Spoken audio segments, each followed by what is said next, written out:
गूढ महिला मध्यरात्री घराची बेल वाजवते आणि गायब होते। हे वारंवार घडत असलेल्या अशा प्रकारांमुळे नागरिकांमध्ये भीतीचं वातावरण आहे। या महिलेचे व्हिडिओही सोशल मीडियावर व्हायरल झाले आहेत। सीसीटीव्ही मध्ये ही महिला मध्यरात्री लोकांच्या दाराची बेल वाजवून निघून जात असल्याचं दिसत आहे। तसेच रस्त्यावरचे कुत्रे आणि गुरढोरही तिला पाहून विचित्र प्रतिक्रिया देत असल्याचं सीसीटीव्ही मध्ये दिसत आहे। महिलेला पाहून रस्त्यावरचे प्राणीही लांब पळून जात आहेत, ज्यामुळे या प्रकरणाचे गूढ आणखी वाढतच आहे। ग्वालियर शहरातील राजा मंडी परिसरात हा प्रकार घडतोय।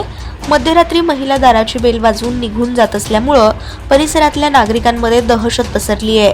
या भीतीमुळे नागरिकांना रात्रीची झोपही लागत नाहीये। असे प्रकार समोर येत असल्यामुळे पोलिसांनी या भागात रात्रीची गस्त वाढवली आहे। 23 मार्च 2025 च्या रात्री ही महिला सलवार कमीजमध्ये दिसली, तर तिने स्वतःचा चेहरा लांब दुपट्ट्याने झाकला होता। त्यामुळे या महिलेबाबतचं गूढ आणखी वाढलंय। बेल वाजवल्यानंतर घरातून नागरिकांनी या महिलेला आवाज दिला, पण कोणतीही प्रतिक्रिया न देता ती निघून गेली आणि पुढच्या दाराची बेल वाजवली असं स्थानिकांनी सांगितलंय।